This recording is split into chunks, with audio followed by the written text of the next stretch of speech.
Todd Cantwell returns, is he fit to play from the beginning, and how big a boost is it to have him involved at all? He's ready to play an amount of minutes. What's always discussed with the medical staff, and they give me their idea about that, and I follow that already for 5 months. So he's clearly not ready for 90 minutes. Then it's to decide, is it starting, is it not starting? I don't want to give away too much. But we know the amount of minutes that he can play. And he feels good. He was good in the training also, so I'm happy to see him back. I will then answer the rest of your questions before already. Dujon will not be in a selection. It's a minor thing, but it's too big risk to let him play, to make it more serious. So we will see towards Sunday if it will be possible or not, the next couple of days. And Rasmus Kosland still has problems, like you guys saw at hips. He came in, he played for some minutes, but then he get more and more problem because there's still blood in his calf because of the hard tackle that he get. So he did one part of the training that you guys saw. Afterwards he was out also because we cannot force that too much. We will see tomorrow how he is, if he feels better or not, if he can be in the selection or not. Where does your confidence come from that the squad can continue to deal with injury and availability issues and ultimately come through this one tomorrow? Because they've proven that so many times already. And because the feeling I get every day that when I step into the dressing room, the dynamic that's there, the will that's there, and every day that I see on the training ground. So players starting, players not starting, there's no difference. Players playing in another position, there's no difference. They all give their best with all the capacities they have for the team, and like this we have won already a lot of games this season against good opponents also. We proven that also last Thursday. So we will continue in that way. And what I said already a few times to the group and a lot of times to you guys, that's for me crucial. That mentality to be there for the team and not only for yourself. They understand it now, and I will be tough on that to see if somebody steps out of that story, he puts himself out of the story. But until now, in 5 months, I didn't have to do that one time. Sometimes as a manager, you need to react in a moment that happens and put an example.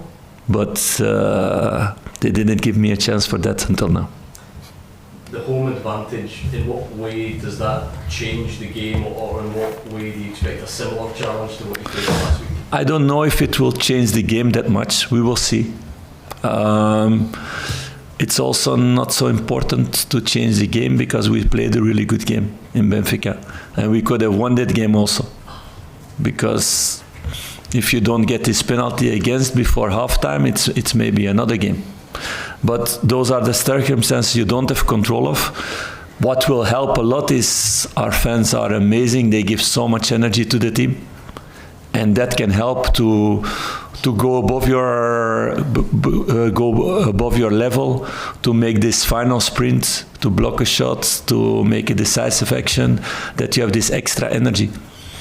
And that's what I'm counting on also, that the fans from the first second until the last second go full for the team. And it's a little bit pity for us that rules are changed. I think it was last season or the season before, I think last season in Europe, because normally a 2-2 result, if you have a 0-0 or a 1-1, you qualify. It's not the case. So it's going to be a really interesting game, and both teams will play to win. You say you're not sure if the Ibrox crowd will change the game too much. What kind of game do you want to see yourself? Would you like to see another? I want to see a game that we win. By any means necessary? You want to see an open game, a game that you control, a tight game? How are you envisioning it? I don't really care about that. Because that depends also from the opponent, what they are doing. We're not the only team on the field. But going out with 70% ball possession, you don't like, then I prefer to have the ball less, but to win the game. In terms of, you said that you need to be above your level, you know, to go through. Do you think it needs to be the biggest, best performance of the season? Is that what you're playing? That depends also of the opponent. If we need to be better than in Lisbon. So we're only busy with ourselves and getting the best out of ourselves in the team to focus on ourselves. Also, in all the way we training, where I'm like 80% focused on ourselves, what we're gonna do, how we're gonna score goals, and 20% how we can stop teams.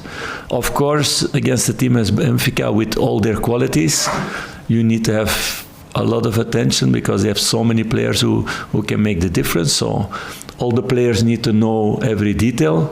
They have the experience also out of the first game. That's already an advantage, I think. And we need to continue in that way. So, like I said before, Lisbon, we would not park the bus there, like a lot of teams are doing against them. We didn't do that, so we will not do it in Ibrox. But you need to be efficient. It's a top game with top quality on both sides, so it will be decided in details. So you need to take the details to your side. Have you managed a team in a European quarter-final before? Quarter-final. Not as a manager, yes, as assistant. With Bruges, we went to Europa League quarter-final. So no, it's a good challenge. Thanks for reminding me. That's a new one then. But I'm still a young manager. What I meant was it would be quite an achievement. I know you don't like to talk about yourself. Oh no, it's no. For the club and for yourself. No, that says enough that I didn't realize that, to be honest. So no, I'm totally not busy with that. I'm busy with the boys and making every game a better game, letting everybody more understand what we need in every game. And it depends also of the opponent, where spaces can be found. We're really focused in that a lot. And I want to see a team grow. And I'm getting joy about seeing them grow.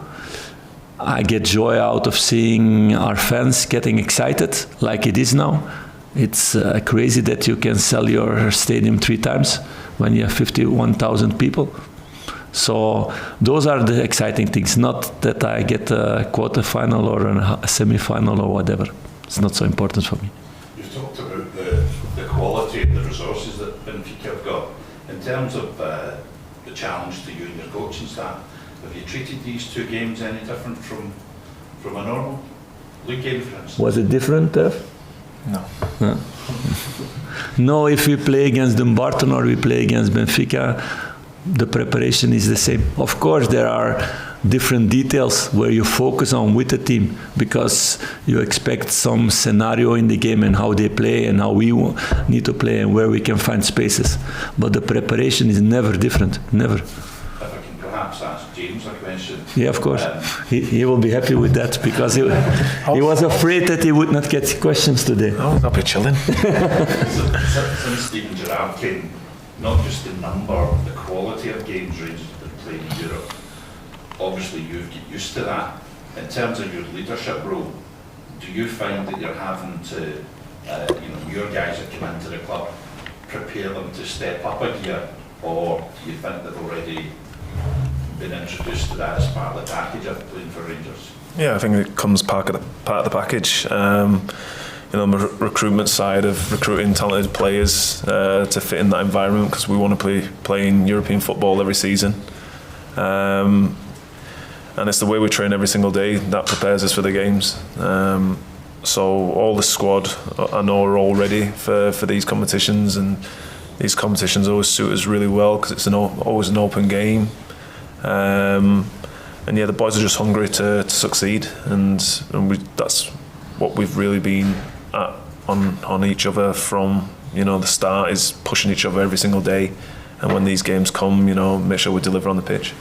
James, the manager's talked about a culture change. Can you, it may be difficult because you're sat beside him, but can you... I can go outside if you want. Can you speak to what that culture change has been? He said nobody stepped out of line in the 5 months that he's been here. What's been different? What's it like from the captain's point of view? Yeah, I believe the standards from when the gaffer came straight into the building have, gone up monumental, and it's the small details that the gaffer imprints on the players, and everyone's really buying into it. And all the boys are really professional, so we've got no boys that are stepping out of line. We've got good characters in the squad, so we're all really gelling together throughout the season, and it's all really going well so far. And like the gaffer said at the start, it's a story, and we're all in it together, and we just want to continue pushing each other as hard as we can to succeed. Philippe, can I ask about players like James who've taken the squad to Europa League final before? How key will that experience be in your squad tomorrow night? Not only tomorrow night, it's been key from the beginning. I talked about that a few times when the questions came. It was really important for me also when I stepped into the building to know where the fire was, or the different fires were. So he was the first one I talked with. It's also a logical thing for me. So yeah, of course it's key, because football is not PlayStation, where you have this controller, although I would like to have it sometimes. So in a stadium for sure, and at Ibrox with a lot of noise, you cannot reach the players all the time. So you need experienced players on the pitch who really understand the story, also that you can have contact with from the sidelines to transmit this message towards the team. If you need to change things, if the opponent do different things, and we need to adapt to that, or we need to find spaces in another way. So it's important, and I have now 3-4 players on the pitch where I can speak with, who transmit it in the team. And it's a crucial thing as a manager to have those. Those are like your right hand on the pitch. And no, I'm really happy about that in these 5 months that we've been working together. And you talk about the season as a marathon, but in the short term, what could a win tomorrow night do for the squad's confidence? For the confidence, nothing, I think. I think the confidence is there. We don't need to raise confidence. It would be something really exciting, because they will show something towards all Europe. For their career can be also something really special. When you do special things like that, you come more into attention. And like I said, I understand the story here in the club also, that if players can make a step higher than Rangers, and there's a good deal for the club, you need to accept that also, and we need to find other players to replace them in a good way. So in evenings like this, they can make steps like that, but the most important thing is that they understand that it's not an individual thing to show yourself. They can only show themselves if they show themselves as a team. If they think about themselves only, they will not perform well. We've been strong already 5 months because it's been a collective on whatever pitch, on whatever situation, with whatever team, against whatever team. So that we need to continue, and they know really well. Last two, Patrick and then Chris. James, heading into this one, obviously you were involved in that Europa League season getting to the final. Was there anything you learned from that season that you might change heading into another one? Obviously not losing the final. Obviously it's different, you got a different squad, but the same principles are there. You've got to really outwork your opponent, really dial into the details and the tactical side of what you need to do into the game. And it's about who wants it more as well. So I know all my players are fully ready for tomorrow, and we'll give it our absolute everything to try and get through to the next round. Same question, Chris. Philippe, you said after the draw was good that you just were underdogs in the ties. Is that still the case at the halfway point of it? Yeah, I think so. If you're realistic, yes. In my heart, no. But I'm always a realistic guy. So, but I'm a realistic guy also who puts the standards high, and I know, and I've seen that this team can do that. I told them also before the Benfica games, with Bruges we played 2-2 in Real Madrid, and we deserved that, at least a point, and we could have won that one. But this team is better, this Rangers team, for me, than the team that was there. So I believe we can win on a top day when the things fall our side. We can win against whatever team.